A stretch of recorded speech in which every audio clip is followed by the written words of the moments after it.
It looks like we're at the bewitching hour of 7 p.m. And so I would ask at this time that we rise and recite the pledge. I pledge allegiance to the flag of of the United States of America, and to the republic for which it stands, one one nation, nation, under under God, God, indivisible. indivisible, with liberty and justice for all.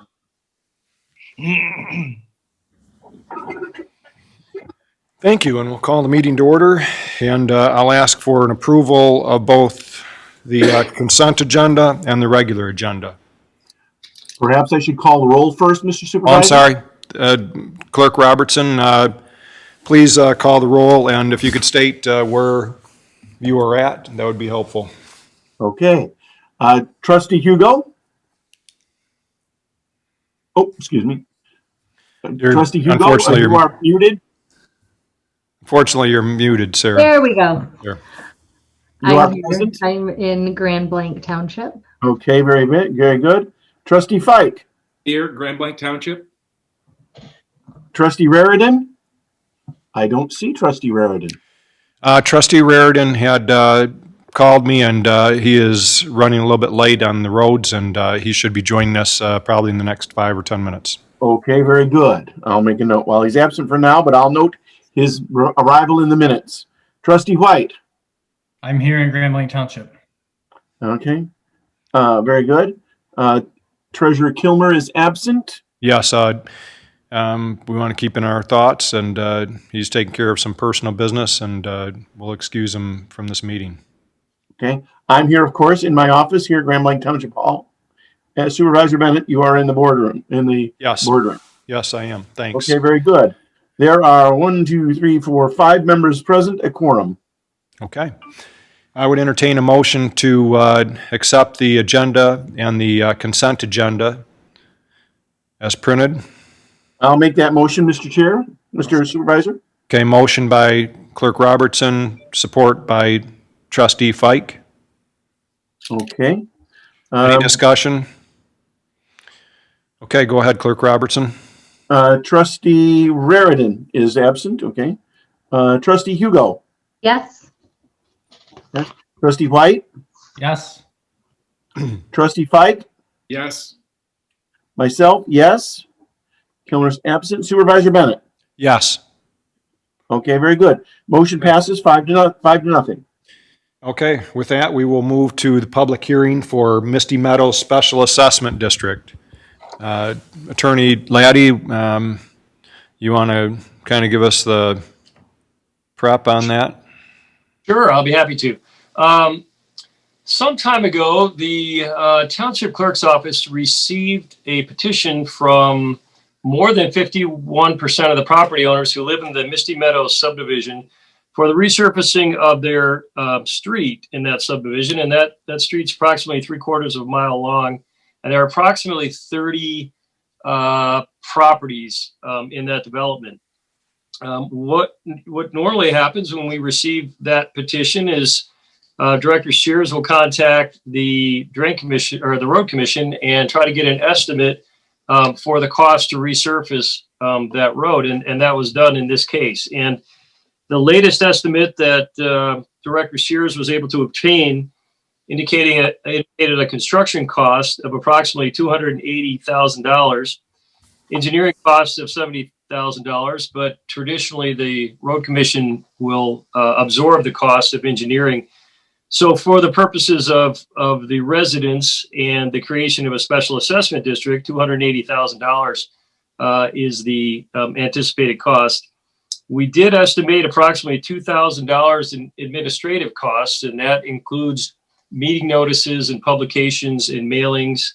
I'm happy to report that if we move forward with the project, and if the board decides to move forward with the financing of that project, that we'll be able to avoid bond counsel fees that sometimes can exceed $5,000. So we're looking at a possible self-financing or township financing for the project. And just parenthetically, if you decide to do that, the statute allows us to charge up to 5% interest on the project. So The project, as I indicated, is a proposed resurfacing of the street in Misty Meadows subdivision. There are 30 homes, and tonight's the night for the public hearing to have the residents weigh in on whether or not they're in favor of the project proceeding. As I mentioned, we did receive petitions from significantly more than 50%. So I think we're going to see, unless we hear tonight some significant numbers of negative responses, I think you're going to proceed as the residents want us to.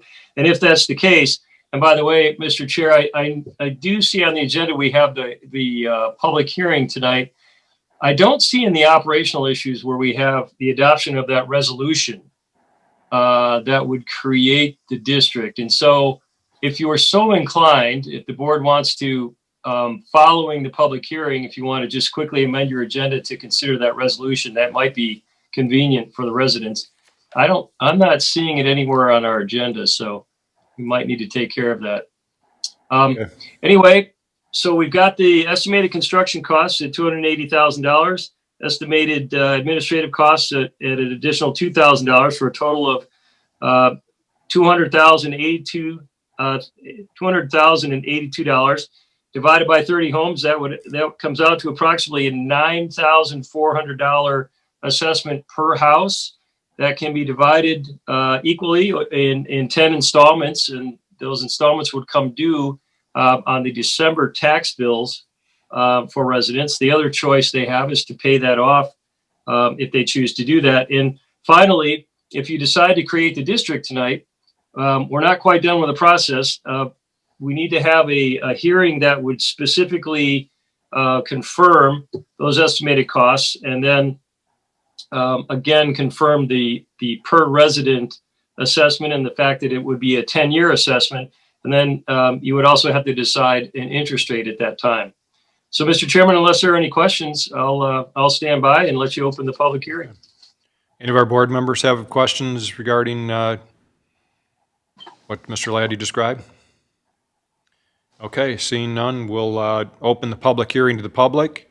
What I would ask is that if you would like to speak, what you can do is if you move your cursor to the bottom of your screen, if you're using a Zoom program, you go to the bottom. If you move your cursor towards the bottom of the screen, you'll see the participants tab or icon.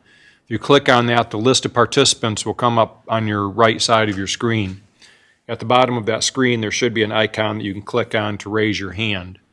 And so I'd invite you to raise your hand if you would like to make public comment with regard to the Misty Meadows Special Assessment District at this time. We will have public comment for any other comments that residents might have, but at this time we'll take comments with regard specifically to the Misty Meadows Special Assessment District. We'd ask you to keep your comments to 3 minutes or less and state your name and address if you could.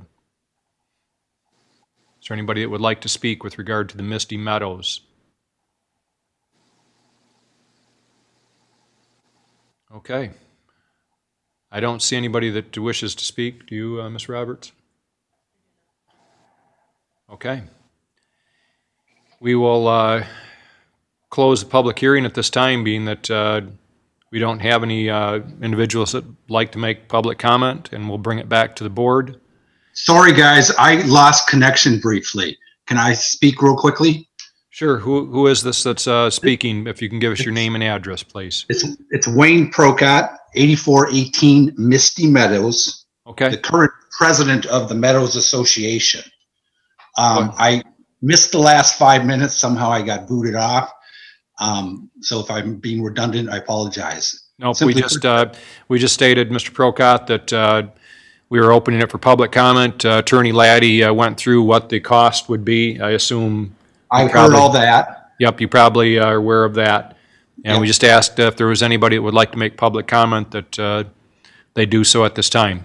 So Okay. go right ahead. Mr. Supervisor, if I may, would the gentleman restate his name, spelling his last name, and give me his address again, please? Wayne, Wayne, Procott, P as in Peter, ROKO, T as in Tom, and again, T as in Tom. Okay, and it's 8418 Misty Meadows. Misty Meadows, okay?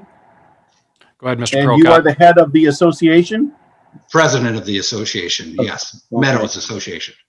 Is it- Very good. Thank you, Mr. Supervisor. Okay, go ahead, Mr. Thank you, Prokop. sir.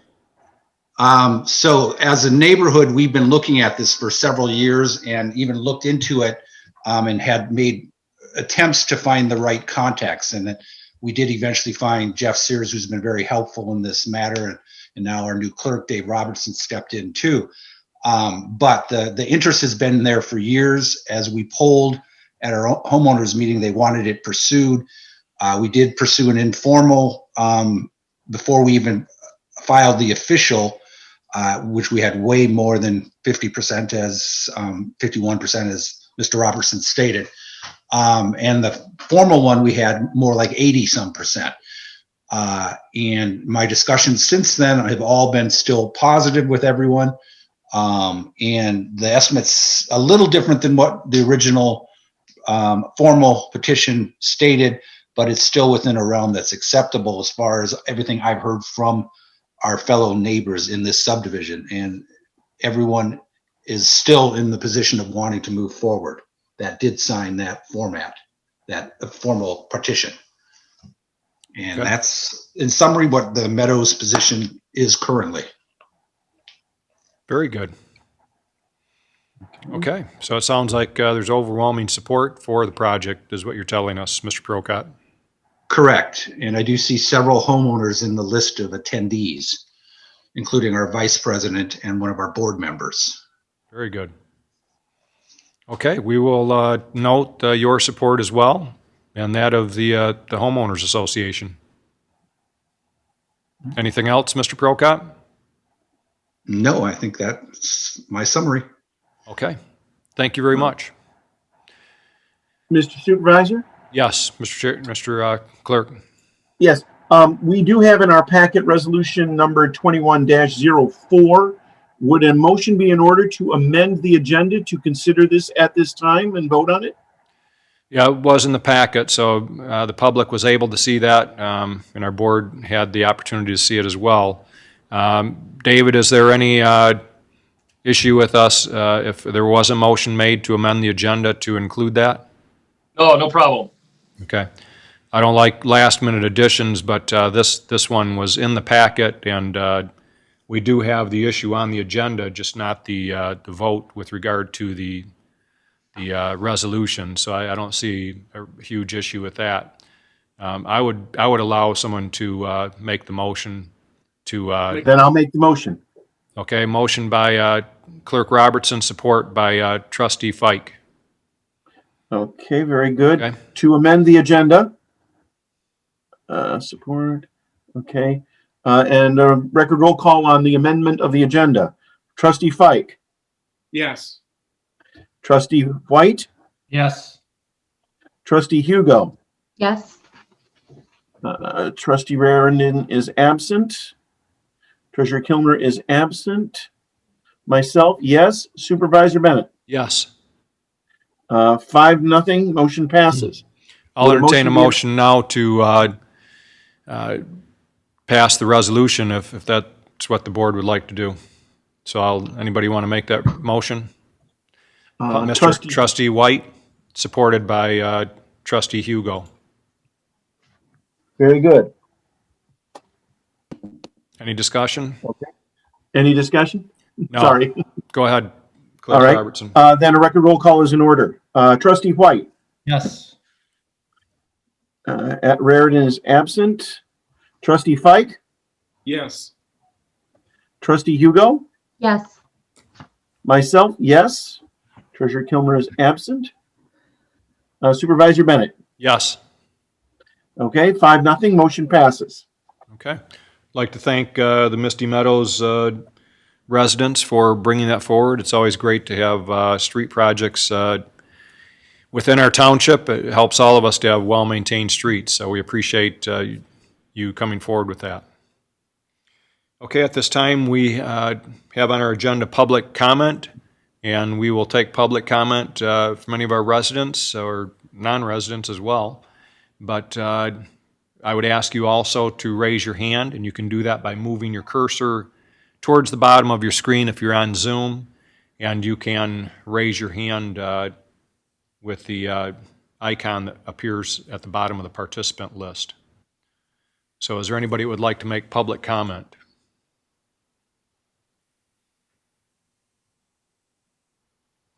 Okay, I do not see any. Do you see any, Ms. Roberts? Okay. Seeing that there is no public comment, we will bring it back to the board.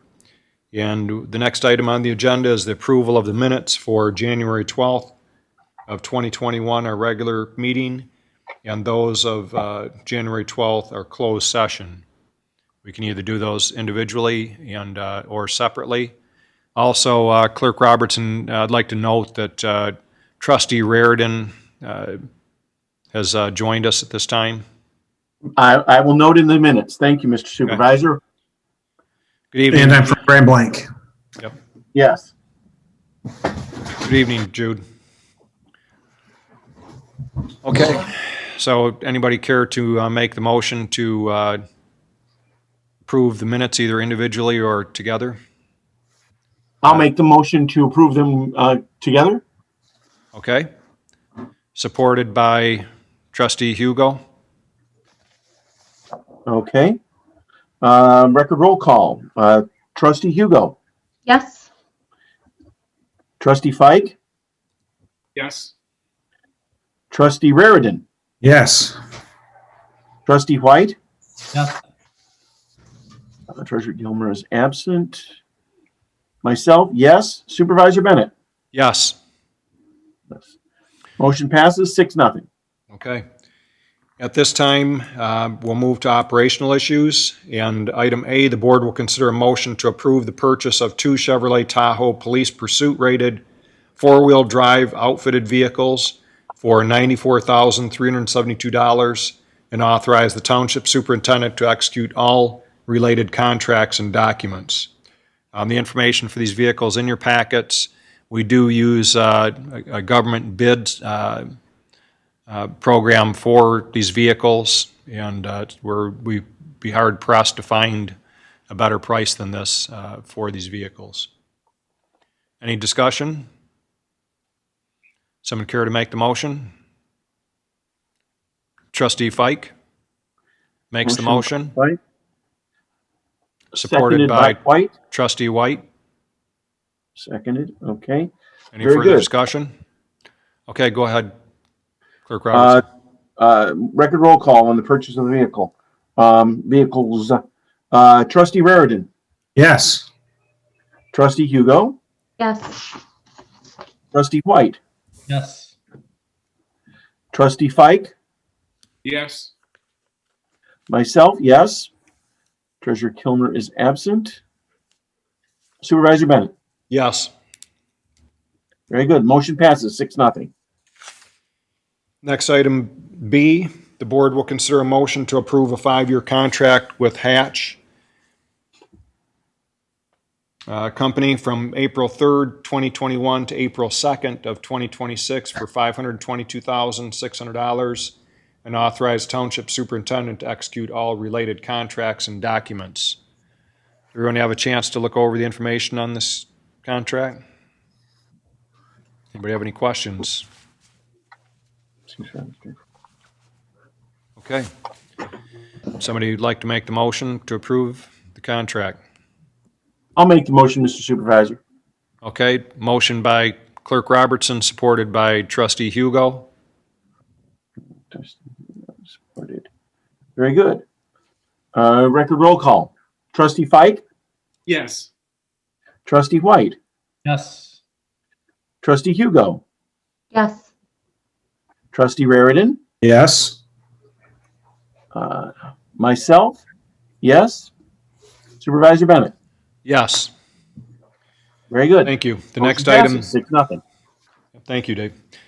Item C, the board will consider a motion to renew 80 hours of COVID time for the police department and fire department employees.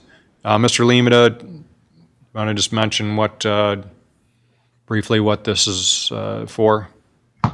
Absolutely, Mr. Supervisor. I sent it out late to the board. We've been working on it to get it ready, and we really completed it at about 5 o'clock tonight. And really, the board looked at the policy and procedure 2020-2 last December, and you guys authorized any approved leave to carry over into 2021. What we're asking the board to consider now, with the impacts of COVID-19 expected to last through 2021, and again, some of you are familiar with the FFCRA, the Family First Coronavirus Recovery Act. They opted out for first responders. The previous board did agree to offer that 80-hour leave to our first responders. After all, they do face an elevated risk of exposure, and in fact, not just one time, but multiple times as they carry out their normal course of duties. We appreciate the fact that it was rolled forward, but because many of them were impacted by exposure to COVID, those 80-hour leave banks were utilized in 2020.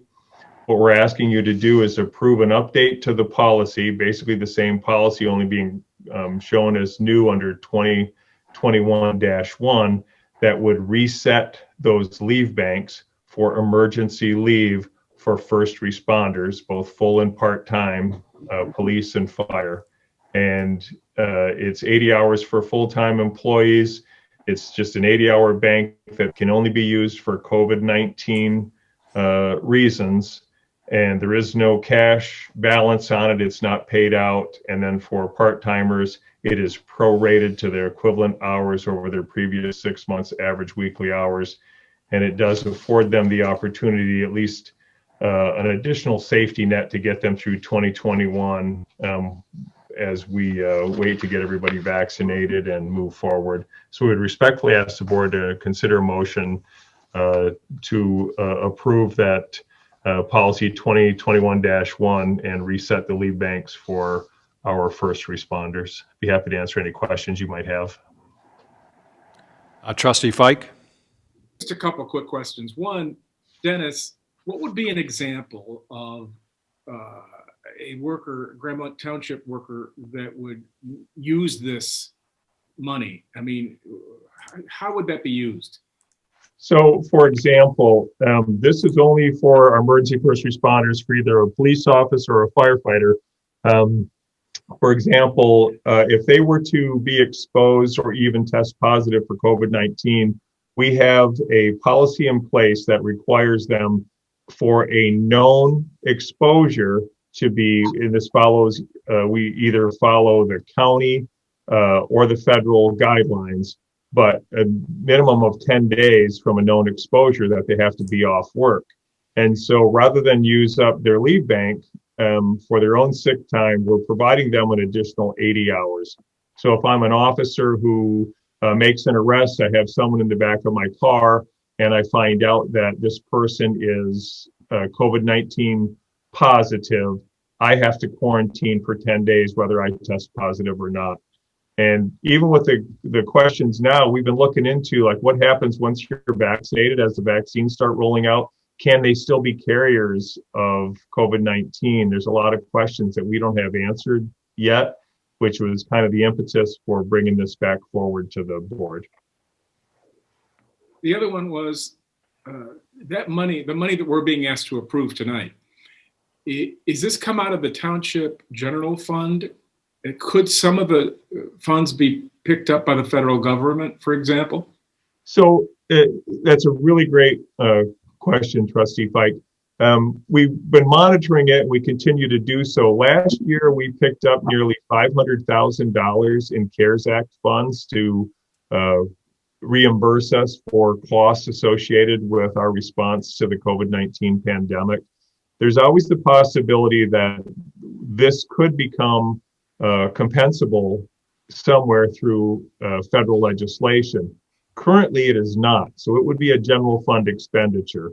And a lot of it, when the board took the action in December to roll forward the prior policy, for those employees who have not used any of their COVID leave, they still have leave banks. But those who had either been exposed and had a forcible quarantine or had a positive test and were out for 14 days, their leave banks have been eliminated. So it's not across the board where everybody's getting it renewed. It's only ones who have utilized their leave banks. It would be brought back up to the 80 hours or the prorated amount for a part-time employee. Thank you. Okay. Any other questions, Mr. Limita, regarding the COVID time? Okay, would somebody care to make the motion? I'll make the motion, Mr. Chair. Mr. Supervisor. Mr. Fike had his hand raised. We'll go with Mr. Fike for making the motion. Then I'll second. How's that? Okay. All Supported righty. by Clerk Robertson. Okay. Record roll call. Trustee White. Yes. Trustee Raritan. Yes. Trustee Fike. Yes. Trustee Hugo. Yes. Myself, yes. Supervisor Bennett. Yes. Motion passes 6-0. Thank you, Clerk Robertson. Item D, the board will consider a motion to approve the amendment to section 5.414 of the zoning ordinance, natural features protection woodlands. At this time, I'm wondering, Mr. Laddie, would you like to address that issue?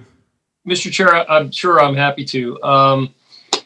Well, the Planning Commission has made a recommendation that the Township Board consider an adoption to a portion of the Grand Blanc Township zoning ordinance that deals with natural features, specifically woodlands, and that's section 5.4 of your current zoning ordinance. And the draft that you have in front of you, you have two items. You have, first of all, a comment letter by Mr. Lloyd, and then you also have a red line or a strikeout addition of the proposed changes to the language that the Planning Commission adopted for your consideration. And one thing I want to point out, though, quickly to the board, is that this language was created at the Planning Commission level, and I'm guessing with significant involvement, obviously, of Mr. Lloyd, but also of Ms. Coulter and Mr. Yancho. And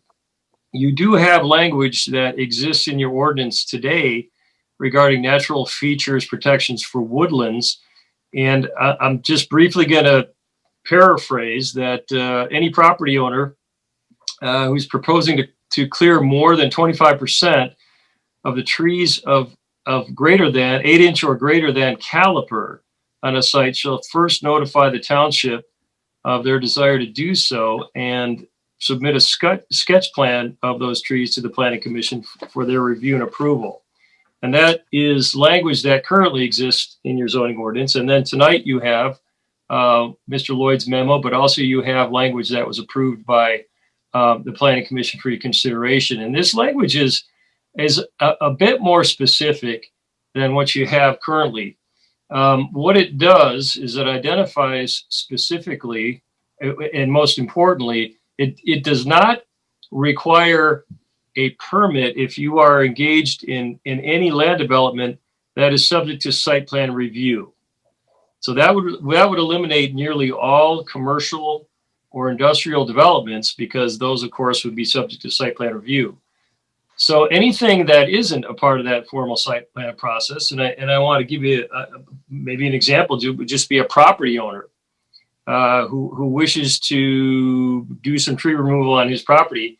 They're required to abide by this ordinance and submit an application for Planning Commission approval. And the Planning Commission created some definitions for particular trees that they're interested in having some regulation over. And you'll note that there are, in the definitions, we have a historic tree, which is a tree that's been designated by the Planning Commission to be of notable historic interest to the township. A specimen tree, which has been designated by the Planning Commission to be of high value as a representative tree of a particular type or species due to its size, age, or other prominent botanical characteristics. And then finally, a native tree.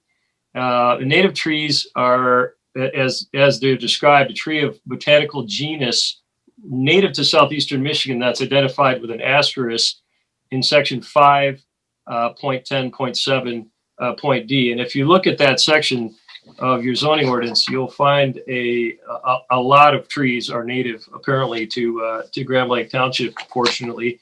And if you want to see the list, it exists in section again 5.10.7 D.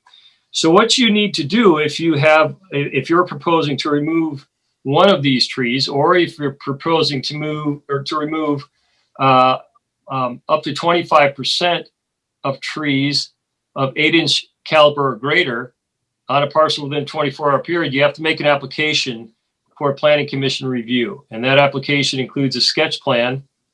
And there's also a reservation that if the township needs a botanist or an arborist or landscape architect to give more information or provide additional information, then that's at the disposal of the commission. And so again, the application submitted to the township, if you're not running afoul of historic trees, specimen trees, or the percentage of removal of trees of the 8-inch caliper or greater, then you're good. Otherwise, you need township permission to do so. And I will say that the process through the planning commission was a smooth one. Again, we had a lot of good input, particularly from Ms. Coulter and Mr. Yacho. And there was some debate, though, at the planning commission level about the idea of having a property owner perhaps have to come to the planning commission and either defend a tree that someone has nominated to be considered historic, or the removal of a tree that's on their property that they might want to utilize for a particular purpose. And one of the planning commissioners gave a good example of a property owner who had a significant tree that he wanted to use for woodworking. And in that hypothetical, we did discuss the idea that he would have to come to the planning commission and get their approval. So it wasn't without some level of discussion at the planning commission level before they made this recommendation to you. But it's found its way to your desk for your consideration. And if you adopt it, then you'll be amending your zoning ordinance and is effectively striking the existing language of 5.14 and replacing it with this language. And so I'll stand by, and I'm not an expert on planning matters, but I'll try to help answer any questions if anybody has any. Okay. Anybody have, Mr. Fike? Yeah, so this is for private, landowners. This isn't for businesses. Well, correct. It's for, again, it is not meant to at all affect the development of property in a commercial or residential aspect. And so, yeah, that's a good way to look at it is to consider it to be for residential property owners. So if a guy wanted to build a house and own the land, is that somebody that would be subject to this? Yeah, an individual builder who is not a part of a subdivision would need to comply with this ordinance, because he's not necessarily gonna have to undergo site plan review for that. So yes. How could this be enforced, though? Well, what we have, and this is, I'm glad you brought that up, because our enforcement of our zoning ordinance is when a violation has been identified and confirmed, then we are able to issue a municipal civil infraction, which is basically essentially like a civil ticket to people, and that can subject someone who's found guilty of that through the district court to pay a fine, and also to pay restitution, and also the court has the ability to enjoin somebody from doing something that they're not supposed to do. Now, I think as a practical matter, how would we find out if somebody did this? That would be a little tougher, because what I envision as laid out in the ordinance is that we will have a category or an inventory of historic trees that have been nominated by the Planning Commission and approved by the Planning Commission. And we also may have an inventory of specimen trees because again, they're designated by the Planning Commission. Native trees, we're not going to have an inventory of that. So we would have to learn about the removal of a historic tree or specimen tree, probably be after the fact, and we do whatever remedies we can regarding municipal civil infractions. But I'm guessing that we're not going to have a lot of preventative processes in place to prevent the removal of these trees. If you hear a chainsaw running at night, you might suspect somebody's cutting one of these trees. But I guess, we've been discussing the tree ordinance for quite a while. And just to give a little bit of background in that, we had a much more onerous tree ordinance that really we felt was inhibiting some developers. In fact, I recall going door to door during a campaign several years ago and having somebody tell me that it's curtailing development on certain parcels of land because of our tree ordinance that was in place for anybody, whether it's commercial or residential.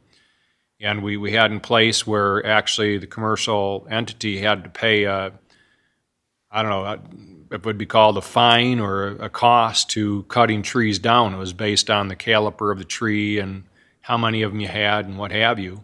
And it was a significant amount of money that several developments that you would recognize in the community had to pay or were supposed to pay. And so we wanted to get away from that, but the Planning Commission felt that we needed some kind of ordinance or some kind of rules in place so that we didn't end up with just wholesale clear cutting of trees. So while we're getting away from the more onerous, this still probably isn't perfect in terms of you buy a parcel of property, as you mentioned, Trustee Fike, and you want to build a house on it, only to find out that maybe there's some historic trees or some other trees that are placed in the wrong location on the lot. And I guess you could always build your house around it maybe, but or I'm not sure what the remedy would be if one of those trees were in the way of the construction proposal. Mr. Fike? Well, I appreciate all the hard work that's gone into this by the Planning Commission.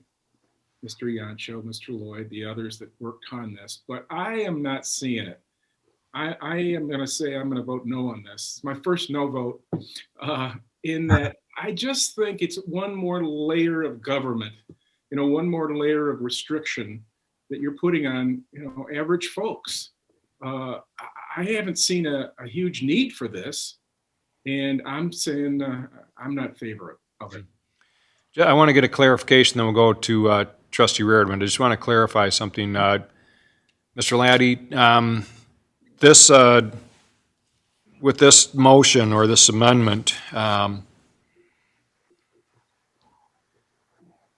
just to clarify, we have a ordinance on the books with regard to this, so we're not putting one in place. This is probably making it less restrictive, right? I mean, well, in some ways that's a true statement. We do have a version of this ordinance on the books, and as I mentioned, it talks about any property owners proposing to clear more than 25% of trees of more than 8-inch caliper or greater on the site shall first notify the Planning Commission with a sketch and receive Planning Commission approval. So, and that applies to all property owners, not those that have been excluded when they're under site plan review. So Mr. Supervisor, you're correct. There are requirements right now that says to all property owners, you can't cut more than 25% of 8-inch trees.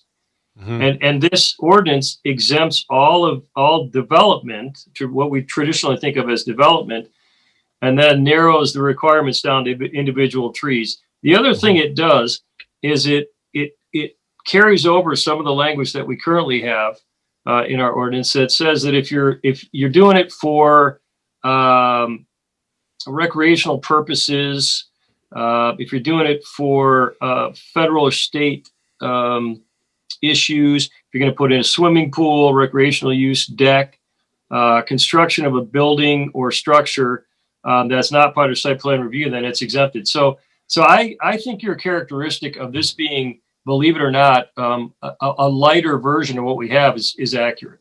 In other words, this would make it less restrictive. Right, but it may not go far enough, is what you're saying, though, I believe. Yeah. Both those statements are fair statements. Trustee Reardon? That was actually, my point is that I think this is actually making it less restrictive. I guess the only difference would be going from 16-inch caliper to an 8-inch, which in that case would make it a little more restrictive, correct? Mm-hmm. But Right. other than that, I think this is easier on most people. Trustee White? I just have a question. Why, at least in the current ordinance, it seems they're I'm just going to call them weed trees, cottonwoods, silver maples, those. It sort of exempts those, but the new one doesn't. And I mean, those are the sorts of trees that, frankly, we all don't want around us because they just make giant messes anywhere. And that's why they've been sort of, written in. Is there a reason why those trees aren't essentially part of the new ordinance? Well, I'm gonna again, one of the things that will require you to follow this process is if your tree falls within the definition of a native tree to southeastern Michigan, and that's under 5107D, and that list, it's there's a lot of trees again that I mentioned that are considered native trees, and I'm thinking that and I don't know exactly the answer to this, but I'm hoping that what we've done is in calling identifying native trees, we've basically taken trees that we don't consider scrub trees, right? That we consider to be trees of value of a certain size and exempted them. But I'm going to confess to you, I'm not sure what the thinking was when that language was written. I guess I just mean, it seems like we're actually taking a step backwards and making it, I mean, if you've got a wooded lot full of cottonwoods and other kind of nasty trees, if they're bigger trees, in a way, now it's actually more of a problem to deal with them. But that's sort of me. Yeah. Just David, that's a good point, Mr. White. Is there any kind of timeline with regard to this, David? I mean, we can revisit this, right? I mean, give everybody a chance to look it over a little bit more. Yep. The requirement that we have a public hearing was handled at the Planning Commission level, and so you guys can handle this at your own pace. Okay. I'm hearing some issues that it sounds like, I'd rather iron them out before we have a motion and try and amend the motion and all this stuff. I'd rather everybody have straight their questions and have them answered before I would like to see us make a motion on this. Mr. Fike? Yeah, could we send it back to the Planning Commission? With our concerns? Ask them to simplify this a little bit. Mention the point that Paul made about the cottonwoods, and make it less restrictive. Make it so that there's not all these, new restrictions on people regarding their own land. Right. Yeah, we can do that. Let's. I would ask all of you to if you could do me a favor and email me what your concerns might be with this ordinance change, and we'll send it over to the Planning Commission. Miss Hugo is on our Planning Commission now, so she's heard some of the concerns.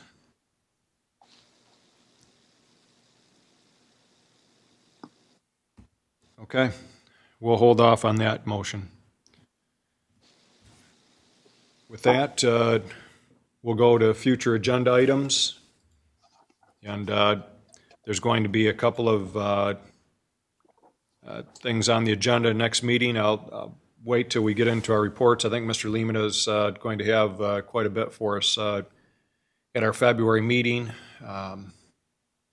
But first, let's just run through real quick, if you don't mind.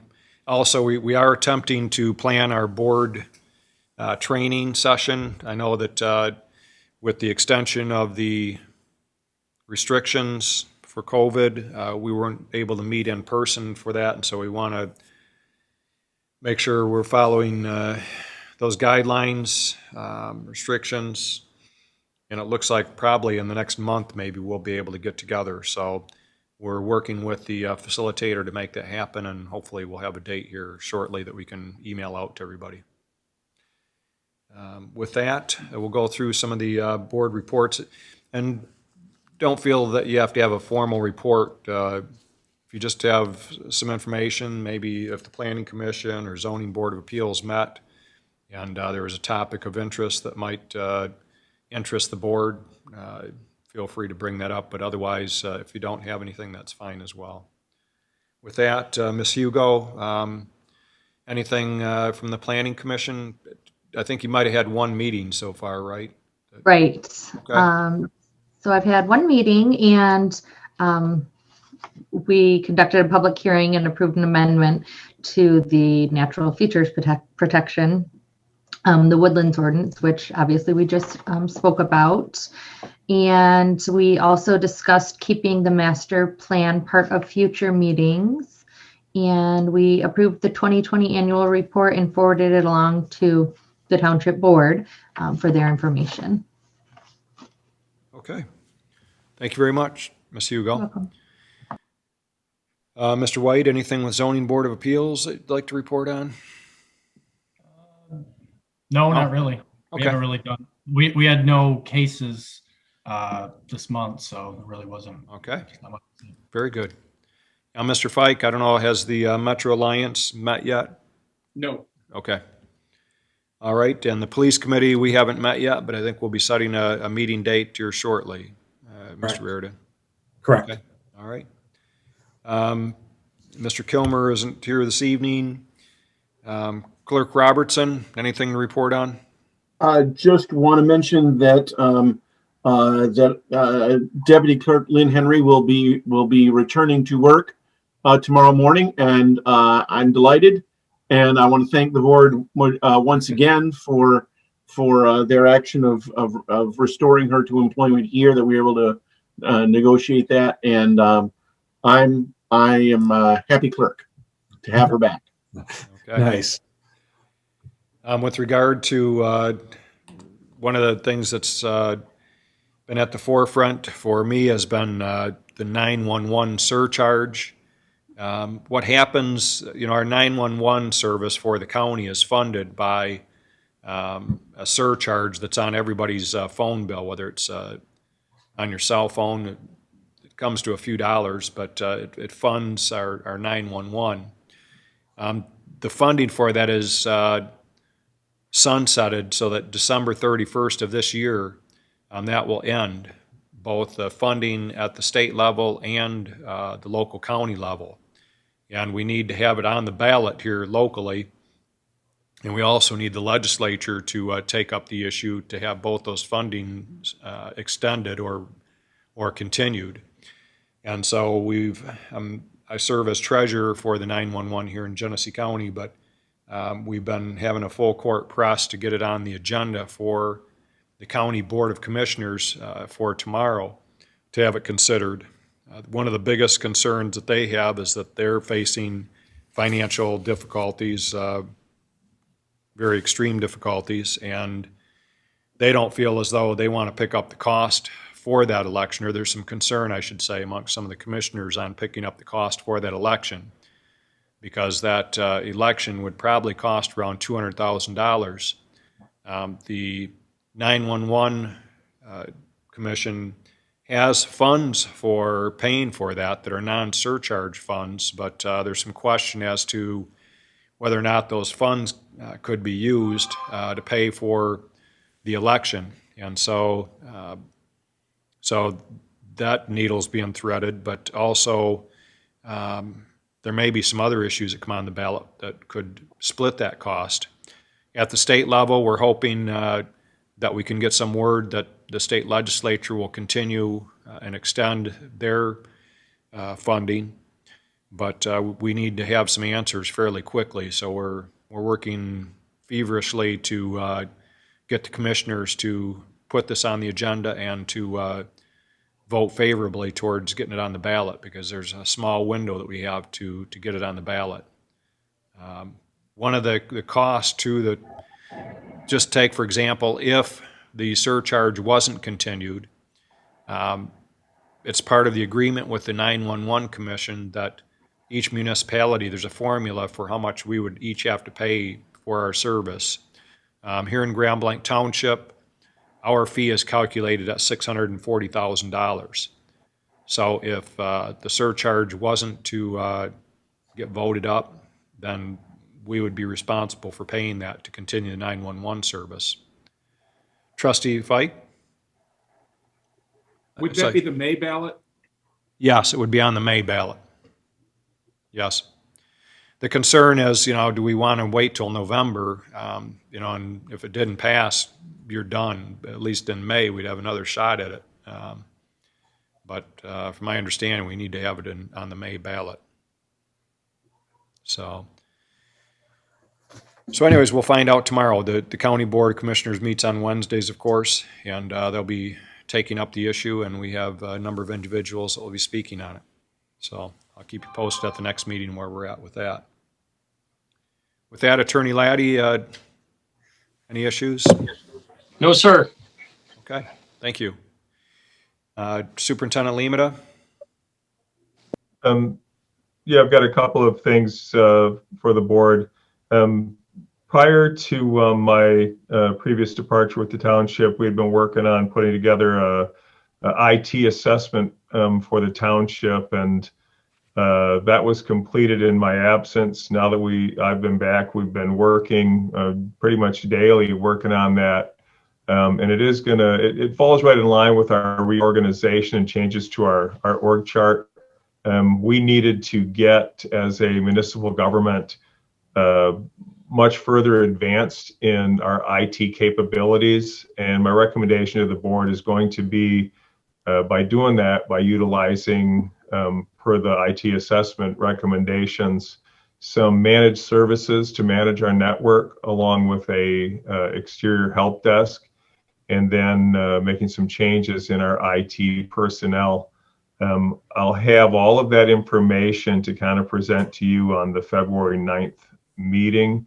But we've been working daily with a company called Sentinel, which the previous board had approved to go walk through the assessment. And, our biggest concerns, obviously, as a municipal government, are security, number one, and then making sure that we're prepared to meet future demands. And we're going to have to invest. You will be asked to take a look at investing some capital project funds. They are budgeted for 2021, but we're going to have to upgrade switches and servers as part of this.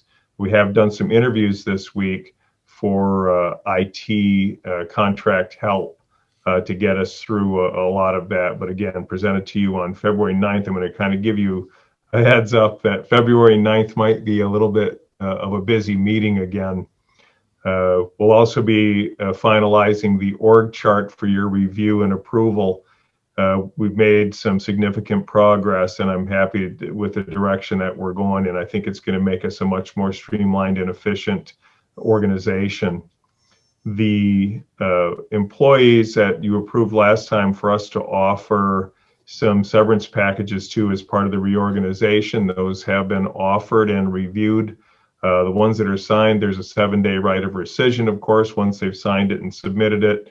We'll wait for those, rescissions to expire, but it would appear that we're going to have some amicable changes to our personnel, and it's going to make us a little bit of a leaner organization as well. On February 9th, I will ask the board to go into a closed session. It is that time of year in January, all employees that are non-union do their performance evaluations, and we evaluate them for merit increases. So those will be coming before the board on February 9th. I would ask that you consider that as a negotiation for wages in a closed session, as well as contract renewals. Several of our department directors' contracts expired at various times through the last 6 months of 2020, and the prior board had passed a motion to move all those up through January 31st. We're meeting this week to hammer out the details on what those look like, and those will be before the board again in a closed session, if you would agree, on February 9th.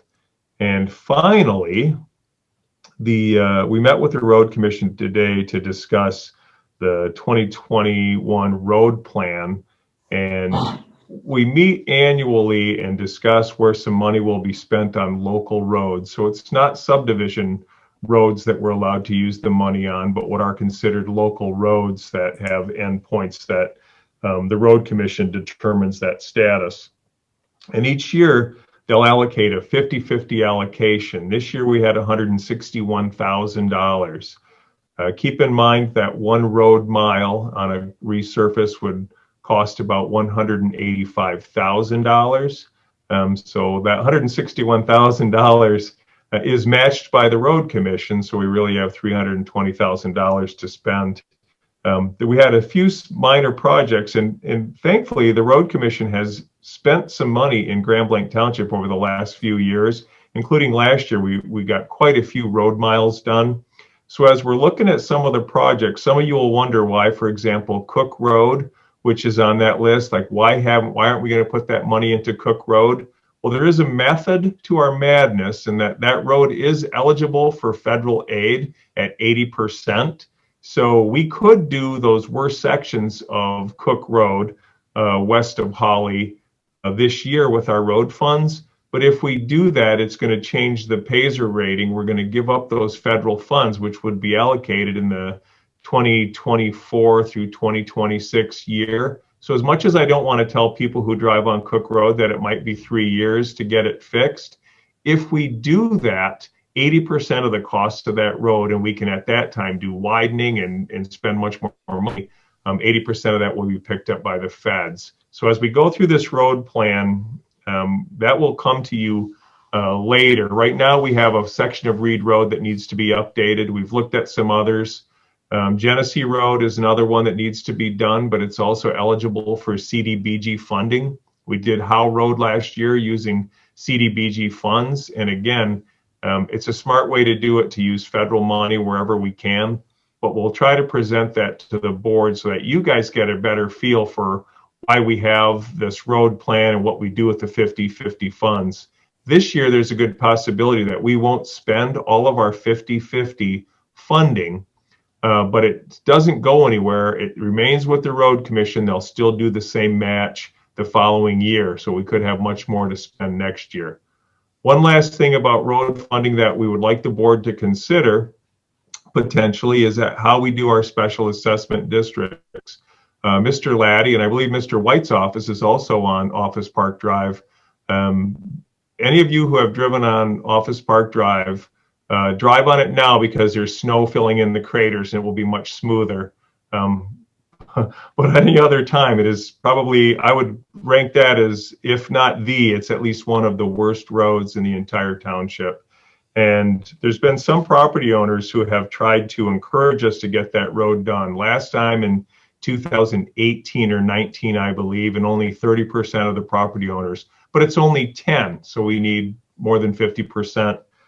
We had a good discussion with the Road Commission today, and we're asking them to allow us to use some of that 50-50 allocation money on Office Park Drive, which typically wouldn't be eligible according to their plan, and that would greatly reduce the amount that the property owners would have to spend on that Office Park Drive. So that is good news. And we hope that we can bring that to you in February as well, depending on the outcome of those conversations. But you may want to consider how we do those special assessment districts. We usually have people petition. If more than 50% say they want it done, then we start to move forward, much like you did tonight. The other alternative is on some of those worst roads, the board can make a decision that you are going to repair that road and create a special assessment district for the property owners. and then it requires the property owners to then petition you to stop doing that.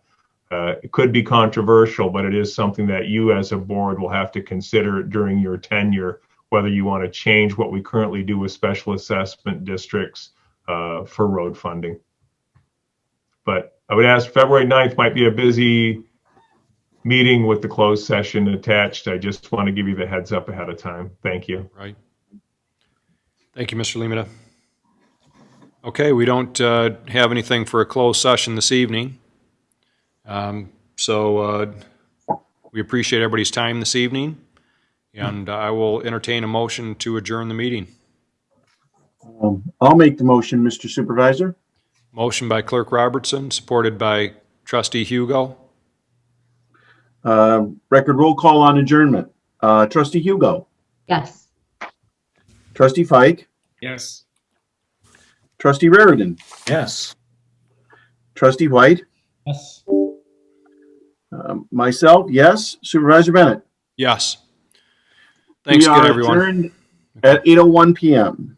Yeah. Thanks again, everyone. Have a good Have a evening. good night. Good night. Okay. Night.